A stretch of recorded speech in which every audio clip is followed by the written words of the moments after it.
অন্তর্বর্তীকালীন সরকারের সাবেক প্রভাবশালী মন্ত্রী জনাব নাহিদ ইসলাম। বর্তমানে তিনি মাননীয় সংসদ সদস্য এবং এনসিপির সভাপতি, যেটিকে ইউনূস জামানাতে বলা হতো কিংস পার্টি, রাজার দল। জাতীয় সংসদের বিরোধী দলীয় চিফ হুইপ এবং আমিরে জামাতের দক্ষিণ হস্ত, রাইট হ্যান্ড। আর ইউনূস জামানাতে তিনি ছিলেন ডক্টর মোহাম্মদ ইউনূসের একেবারে হরিহর আত্মা। এবং গত 17 মাস 18 মাসে বাংলাদেশের রাজনীতিতে যদি সৌভাগ্যের বরপুত্র কেউ থাকেন, আপনজন হিসেবে ডক্টর মোহাম্মদ ইউনূস যার দ্বারা সবচেয়ে বেশি প্রভাবিত হতেন, তিনি জনাব নাহিদ ইসলাম। তার আরেকটি পরিচয় হলো যে যখন তিনি এনসিপি গঠন করলেন, এটা ছিল একটা বিরাট যুগান্তকারী সিদ্ধান্ত। পূর্ণ মন্ত্রীর একটি পদ, সেটিকে ফেলে দিয়ে তিনি নির্বাচন করার উদ্দেশ্যে, রাজনীতি করার উদ্দেশ্যে রাজভোগ, মোহনভোগ এগুলো ত্যাগ করে রাজনীতির ময়দানে এসেছিলেন। আমার কাছে এটা মনে হয়েছিল একটা বিরাট স্যাক্রিফাইস। আর ওই সময়টিতে তার নিজের এবং তার আশেপাশের যারা লোকজন, সবার মধ্যে একটা আত্মবিশ্বাস প্রবল ছিল আগামীতে এনসিপি সরকার গঠন করবে এবং নাহিদ ইসলাম হবেন প্রধানমন্ত্রী, আর জনাব ডক্টর মোহাম্মদ ইউনূস হবেন রাষ্ট্রপতি। রাষ্ট্রপতির অনেক ক্ষমতা থাকবে, আর প্রধানমন্ত্রী রাষ্ট্রপতির মধ্যে ক্ষমতার ভাগাভাগি হবে এবং একটা জেনজির যে সরকার, যুবকদের একটি সরকার, এটি বাংলাদেশকে ইউরোপ এবং আমেরিকা বানিয়ে ফেলবে। এটা একটা স্বপ্নিক জগৎ ছিল। কেন হলো, কিভাবে হলো আমরা বলতে পারবো না, কিন্তু সেই স্বপ্ন এখন আর অবশিষ্ট নেই। এখনকার যে রূঢ় বাস্তবতা, সেই রূঢ় বাস্তবতা হলো বিএনপি ক্ষমতাধর হয়েছে। কেবলমাত্র ক্ষমতাধর নয়, অবস্থা দৃষ্টি মনে হচ্ছে তাদের ক্ষমতা শেখ হাসিনার চাইতেও প্রলম্বিত করার, ব্যক্তি শেখ হাসিনার চাইতেও তারেক রহমান সাহেবকে মহিমান্বিত করার যে প্রকল্প, সেই প্রকল্প পুরো দস্তুর এগিয়ে চলছে।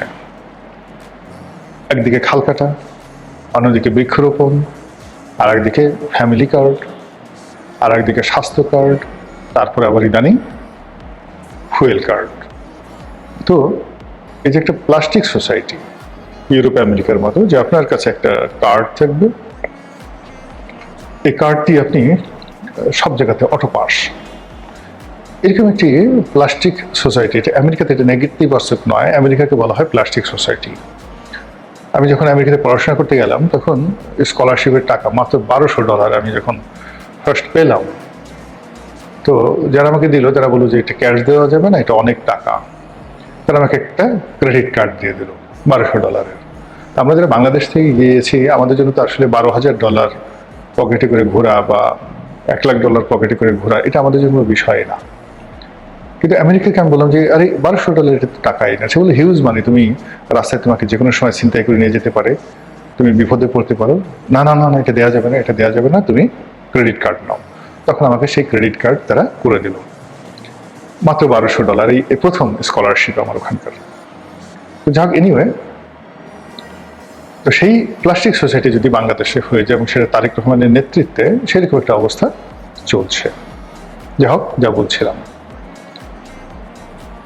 সরকার দীর্ঘমেয়াদে নিজেদেরকে ক্ষমতায় রাখার জন্য যখন তোড়জোড় করছে, আর সেই তোড়জোড় করার জন্য তাদের কতগুলো ফান্ডামেন্টাল পাওয়ার লাগবে।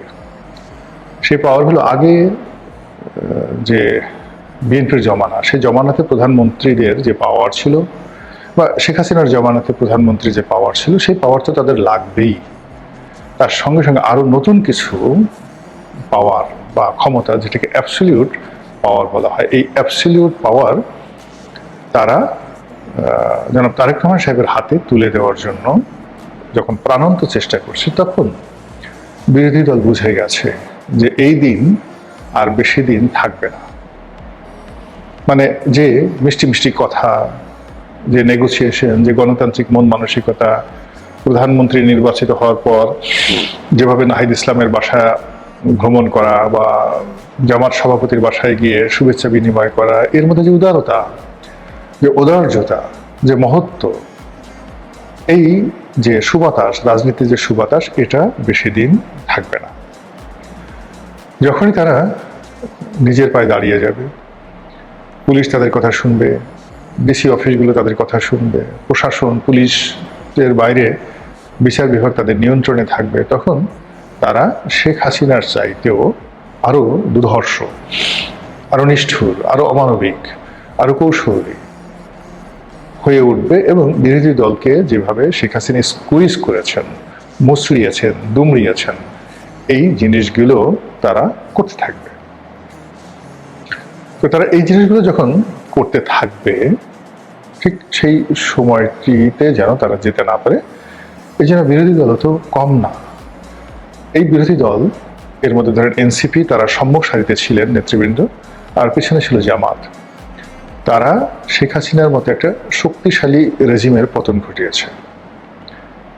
তারা পুলিশের সামনে, মিলিটারির সামনে একেবারে সেই আবু সাইদের মতো বুক চিতিয়ে দিয়েছে। আমরা শুধু আবু সাইদের ছবি দেখেছি, কিন্তু আবু সাইদের মতো ওভাবে সামনে বুক ফুলিয়ে মরার জন্য লক্ষ লক্ষ তরুণী প্রস্তুত হয়েছিল একটা বিশ্বাস এবং ভালোবাসা, এবং সেটা নেতৃত্বে ছিল এই নাহিদ ইসলাম এবং এনসিপি। কাজেই দুনিয়ার সব মানুষ তাদেরকে নিয়ে মস্কারা করতে পারে, আমি কোনো অবস্থায় তাদেরকে ছোট ভাবতে পারি না এবং পারবো না। বিপ্লবী, একেবারে মৃত্যুর পূর্বক্ষণ পর্যন্ত বিপ্লবী। আপনাদের মনে আছে একজন বিনোদ বিহারী ছিলেন, সেই মাস্টারদা সূর্য সেন জমানার বিপ্লবী বিনোদ বিহারী। তো এই ভদ্রলোকের বয়স যখন একেবারে কত 80-90 বছর, কোনো মতো হাঁটতে পারেন না, চট্টগ্রামে একটা গন্ডগোল হলো, তিনি তখনও জীবিত, কোনো মানুষ ভয়ে পুলিশের সামনে আসছে না, তিনি লাঠিতে ভর করে টুকটুক টুকটুক করে সেই বিনোদ বিহারী পুলিশের সামনে চলে আসলেন, এবং যে ভাষায় পুলিশকে তিনি আক্রমণ করলেন এবং পুলিশকে হটিয়ে দিলেন তার সেই দৃঢ়তা দিয়ে, ইট মিনস বিপ্লবী সবসময় বিপ্লবী থাকে। চে গুয়েভারা, তিনি ফিদেল ক্যাস্ট্রোর মতো প্রেসিডেন্ট হতে পারতেন কিউবার, কিন্তু না, তিনি সেটা করেননি। তিনি বলেছেন, আমি মৃত্যু পূর্বক্ষণ পর্যন্ত আমার এই অসমাপ্ত বিপ্লব পৃথিবীর সব জায়গাতে ছড়িয়ে দেব। আমি কিউবাতে যে সফলতা অর্জন করেছি, এখানে মন্ত্রী হয়ে, প্রধানমন্ত্রী হয়ে বা প্রেসিডেন্ট হয়ে জীবন কাটানোর চেয়ে আমি সেই বলিভিয়াতে চলে যাব যুদ্ধ করার জন্য, এবং সেই যুদ্ধ করতে করতে তিনি মরে গেছেন। এভাবে যারা বিপ্লবী, তারা জীবনের শেষ দিন পর্যন্ত বিপ্লব করে গেছেন। এখন এই যে যারা নাহিদ বলেন, সার্জিস বলেন, হাসনাত বলেন, আমি আসলে এদেরকে বিপ্লবী বলতে চাই। আমরা হয়তো তাদেরকে ব্যবহার করতে পারিনি, বা আমাদের মধ্যে যারা ধরিবাস লোকজন আছে তারা তাদেরকে মিস ইউজ করেছি, এটা সত্য। কিন্তু সঙ্গে সঙ্গে এটাও সত্য যে তাদের যোগ্যতা আছে, স্টিল তারা এই 2 বছর পরেও সার্ভাইভ করে আছে। এখনো তারা যে দাপট দিয়ে কথা বলেন, তাদের সামনে নৈতিকভাবে হুঙ্কার দেওয়ার মতো ক্ষমতা স্বয়ং প্রধানমন্ত্রীরও নেই। এখনো যদি পার্লামেন্টে দাঁড়িয়ে প্রশ্ন করেন সালাউদ্দিন সাহেবকে, প্রশ্ন করেন মির্জা ফখরুল সাহেবকে, প্রশ্ন করেন জনাব তারেক রহমান সাহেবকে, এমনকি পার্থ, কান্দালিপ রহমান পার্থকে, যারা যারা ভোকাল, আলটিমেটলি ওই আক্তারের কাছে, নাহিদের কাছে, তারপর নাসিরুদ্দিন পাটোয়ারির কাছে এখনো ওইভাবে গলা উঁচু করে কথা বলার মতো পরিবেশ সৃষ্টি হয়নি। কিন্তু এরা জানে, মানে বিপ্লবীরা জানে যে এই সুযোগ তাদের আর বেশি দিন থাকবে না। ফলে এখন সরকারের যে বিষয়গুলো নিয়ে তাদের সন্দেহ হচ্ছে, এবং তারা যে বিষয়গুলো নিয়ে সরকারের আচার আচরণে যারা তারা মানে যাকে বলে আতঙ্ক অনুভব করছে, সেই বিষয়গুলো নিয়ে তারা হার্ডলাইনে যেতে চাচ্ছে এবং তারা যাবে। এবং এটা নিয়ে ইতিমধ্যেই তারা যে বক্তব্য দিয়েছে, বিশেষ করে নাহিদ, এটি নিয়ে বাংলাদেশ রীতিমতো তোলপাড় চলছে। প্রথমত তারা ডক্টর মোহাম্মদ ইউনূসকে এবং তার যারা উপদেষ্টা মণ্ডলী, তাদেরকে রাজপথে নামার আহ্বান জানিয়েছে। দ্বিতীয়ত তারা বলছেন যে আমাদেরকে ব্যবহার করে, রাষ্ট্র ক্ষমতাকে ব্যবহার করে আপনারা সবাই যার যার আখের গুছিয়েছেন। প্রকাশ্যে বলেননি, কিন্তু তাদের বক্তব্য এটাই বোঝা যায়। তারপর সেই মুড়ি খেয়ে, মেওয়া খেয়ে, মধু খেয়ে আপনারা সেটা সেই জায়গা মতো চলে গেছেন। আপনারা যার যার পেশায় চলে গেছেন, ঘুরে বেড়াচ্ছেন। এটা হবে না, এটা হবে না। আপনাদেরকে আমাদের সঙ্গে রাজপথে নামতে হবে এবং জুলাই সনদ, জুলাই বিপ্লব, আগস্ট বিপ্লবের যে অসমাপ্ত কর্মকাণ্ড, পরবর্তী নির্বাচিত সরকারের হাতে আপনারা ছেড়ে দিয়ে আসছেন, সেই কাজটি বিএনপি করছে না। নাহিদ ইসলামের দাবি যে একটা ইলেকশন ইঞ্জিনিয়ারিং করে, একটা রাতের ভোট করে, একটা বিনা ভোট করে, মানে ইঞ্জিনিয়ারিং বলতে যা বোঝায় তা কিছু করে বিএনপিকে ক্ষমতায় বসিয়ে আপনারা একটা সেফ এক্সিট নিয়ে নিয়েছেন। ফলে এই সেফ এক্সিট আপনাদেরকে দেয়া যাবে না। কথা যখন এই পর্যায়ে চলে গেছে, তখন আমার কাছে মনে হচ্ছে যে ডক্টর মোহাম্মদ ইউনূস মানে এখন তার ছাড় দেওয়ার কোনো সুযোগ নেই। তাকে ছাড় দেওয়ার কোনো সুযোগ নেই এবং তিনি ছাড় পাবেনও না।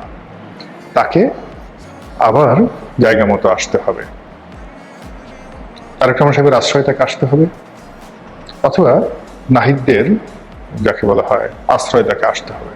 তাকে রাজপথে নামতে হবে, অথবা তাকে শাহাবুদ্দিন চুপ্পুকে সরিয়ে প্রেসিডেন্ট হতে হবে তারেক রহমানের দয়া। আদারওয়াইজ তার রক্ষা নেই। পরিস্থিতি এমন পর্যায়ে চলে গেছে। অন্যদিকে এখানে আসলে মাঝামাঝি কোনো কিছু হওয়ার আমি কোনো সম্ভাবনা দেখছি না। এখানে বিএনপি তাকে বিজয়ী হতে হবে যে কোনো মূল্যে, ছলে বলে কৌশলে। অথবা এখানে বিরোধী দল আছে, তারা এই জুলাই সনদ অনুযায়ী যে ইলেকশন ইঞ্জিনিয়ারিংটা হয়েছে, এটা যদি আদৌ হয়ে থাকে তাহলে তো একটা সমঝোতার ভিত্তিতে হয়েছে। আসলে এইভাবে ফলাফল হওয়ার কথা না।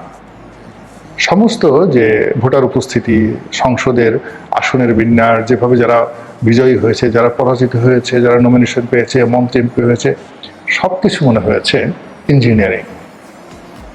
এখানে কেউ তার পরিশ্রমের ফসল পায়নি, কেউ তার আত্মত্যাগ সেটার ফলাফল সে পায়নি। সেটা দলের জন্য হোক, দেশের জন্য হোক, জাতির জন্য হোক। যারা সম্মুখ সারিতে এসছেন, মনে হলো সবাই একটা আলাদিনের চেরাক পেয়েছেন। ফলে এই আলাদিনের চেরাক নিয়ে টানাটানি লাগবে, খুব দ্রুত টানাটানি লাগবে।